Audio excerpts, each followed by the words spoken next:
Welcome to a brand new episode of the post game. I am your host Davion, and I'm joined by Emmett Hey y'all. and Lillian. What's up? We are.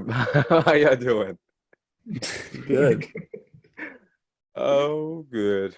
We're laughing because I said something before we started recording, but that you will hear in a second. But we are continuing our Let's Talk Basketball series. Today we are talking about the Atlanta Hawks. Give me your highs and lows of the Atlanta Hawks real quick. Second round exit, high. First round exit, low. Yeah. So playoff team for sure. Yeah. Yeah. Play in? No. So I see Eastern Conference Finals maybe. That's probably me. That's bold. okay. I don't think that. I think that's a that's a lot. I think. I mean, I would say they'll place in that play-in circuit, and whatever happens there happens. Because you never know in the play-in, you could easily lose a game or two and be out of the playoffs. But I think. So here's my strong opinion about the Atlanta Hawks. Well, they added DeJounte Murray. I mean, and that's like about it. I mean, they haven't really done much when it comes to developing John Collins because they gave him that big deal. And I mean, he's good, but he's not that great realistically. Trae Young is there. He can't play defense.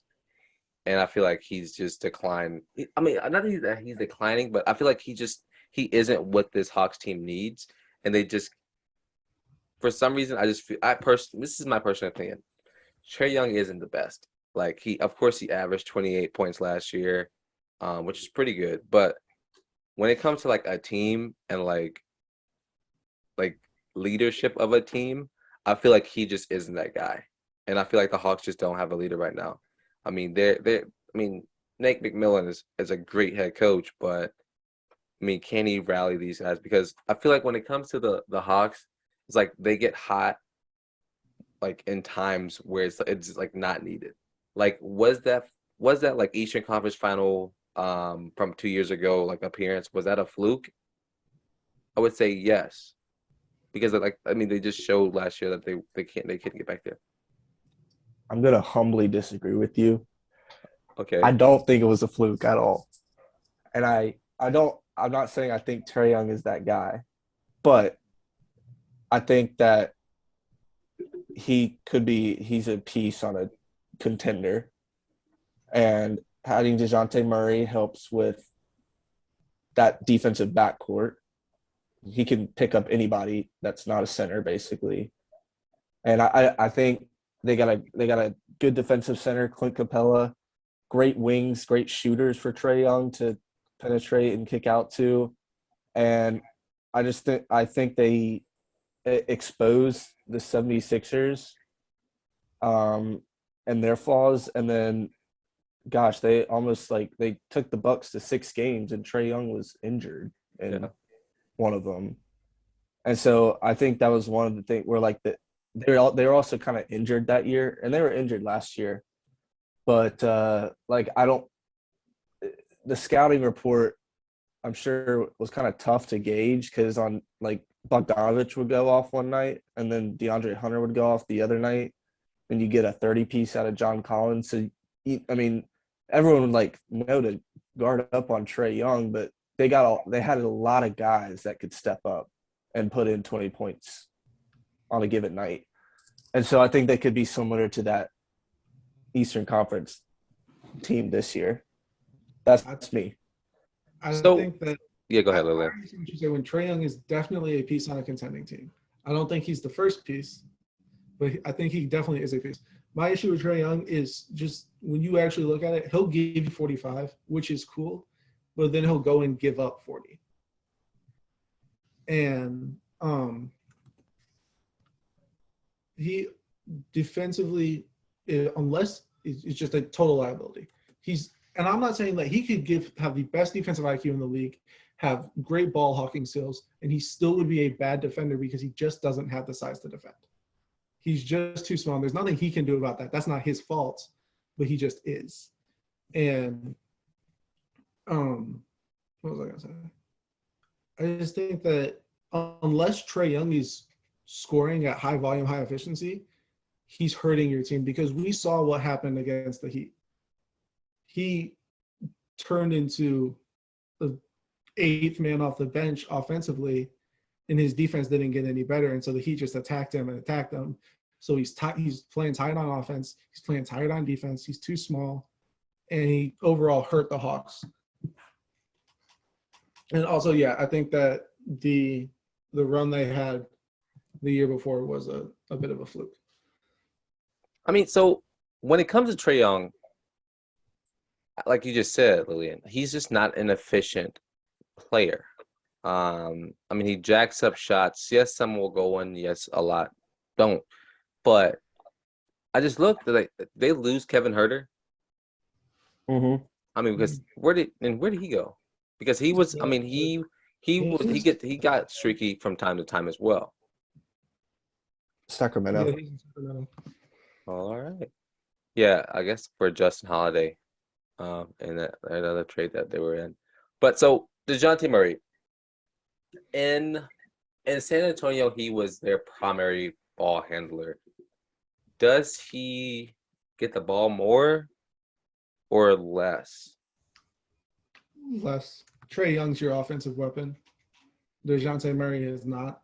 DeJounte Murray is a great offensive player, but, I mean, when you look at the system the Hawks run, they run it behind a high pick and roll with Trae Young and Clint Capella.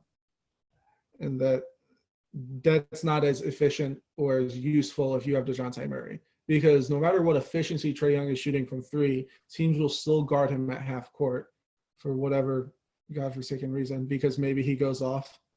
Maybe. But, I mean, yeah, I think DeJounte Murray, we will see his usage rate shoot down, and Trae Young stays the same. And so you just pretty much bring him in primarily for defense? Like that's his job now. That's what you need. You need somebody to defend when Trae Young isn't. Yeah. He's the best. He's one of the best fits on this team of any team, I think. Like, I don't think he's a primary ball handler. And he kind of like was in an awkward spot in San Antonio, and I think that being a guy that plays next to someone like Trae Young, like he can explore other aspects of his game, like shooting the ball per se, and he could get better there. But yeah, like they've been a bottom team on defense, bottom half for a while now, and so I think that's a great move for them. I think the Hawks right now, where they're at, they have like a window of like a few years to be good, but after 2 years, you're gonna get to the point like DeJounte's gonna want a max. Yeah, he has 2 years on his deal. Hunter's gonna get some money this offseason. You're already like, and they're tied down with Trae Young on a super max, John Collins on that big deal, and I think Clint Capella is making like 23+ million. Yeah, and if you tie all of your salary cap to those four, like I don't think you're winning a championship. So like I could see a trade going down, like maybe not this year's deadline, maybe in the off season this next year, where they package like John Collins, Clint Capella, and get like a star, and a first, and then that would kind of make things interesting.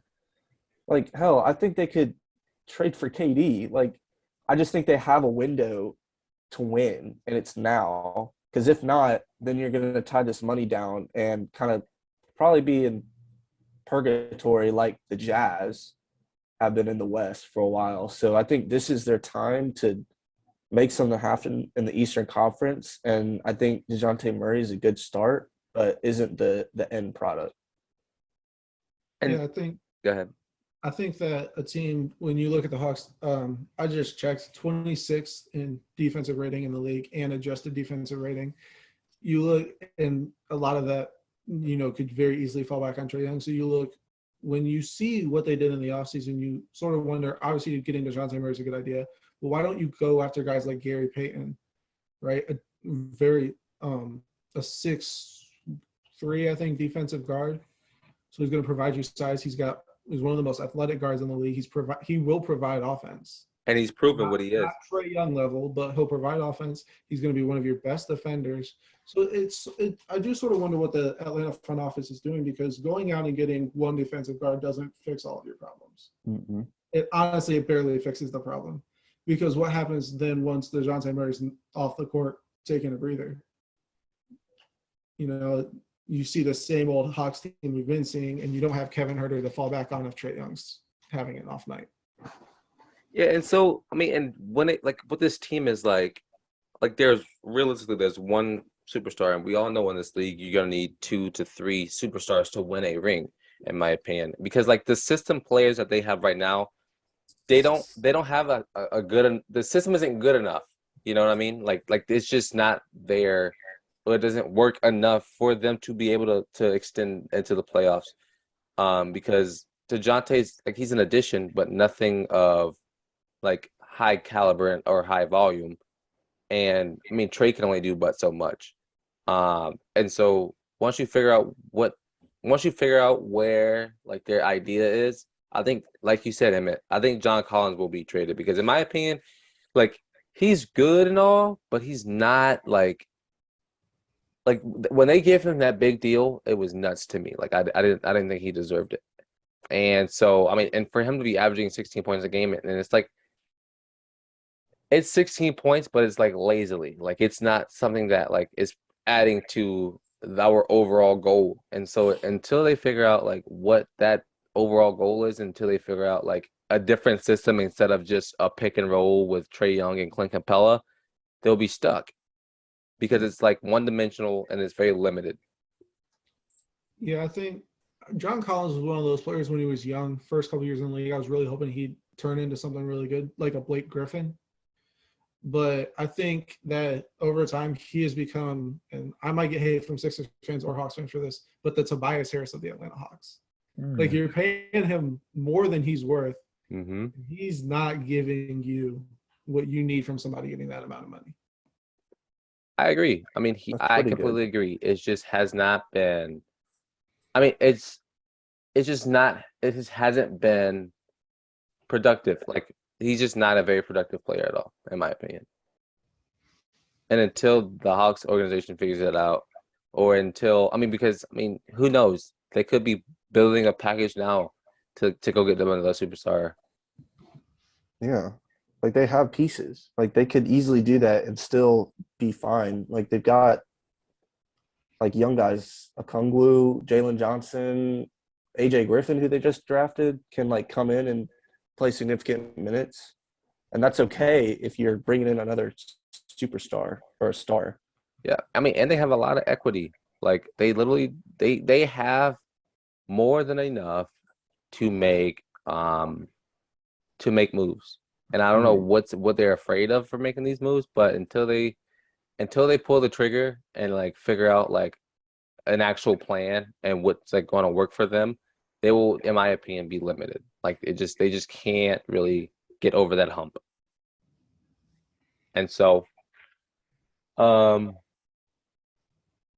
yeah, Atlanta fans, if you listen to this video all the way through, please leave your comments about what you think your team should do and how you think we set our opinions. But where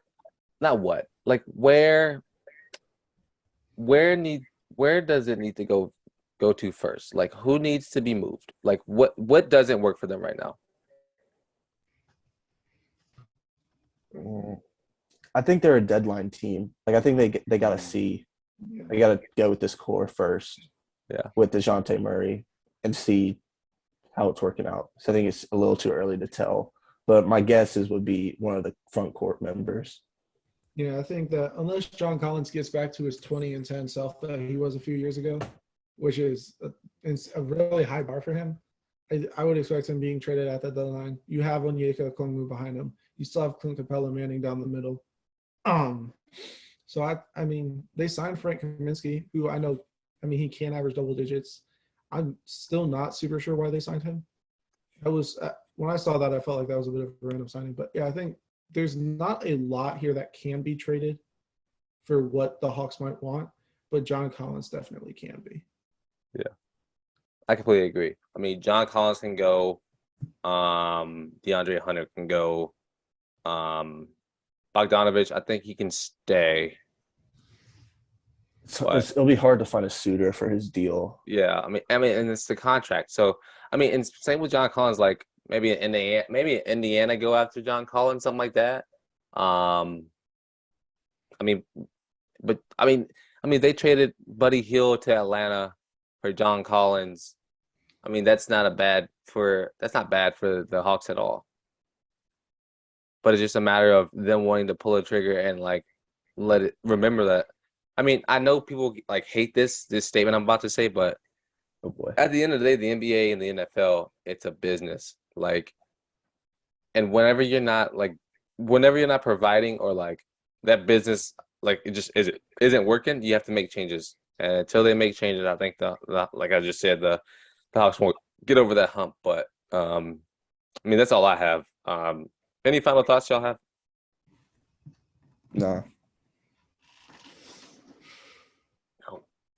Well, I mean, this has been another installment of the Let's Talk Basketball series. It's a fun one, but at the same time, it's like we're gonna get it because we're calling out all the bad whenever people who are fans of these teams can see the good, I guess. And so until until these teams really make up their mind about whatever they want to do, they'll always be bad in my eyes. But anywho, thanks for listening. If you made it this far, appreciate it. Thanks Lillian, thanks Emmett for joining today. I've been your host Davion, and this has been the post game. Peace.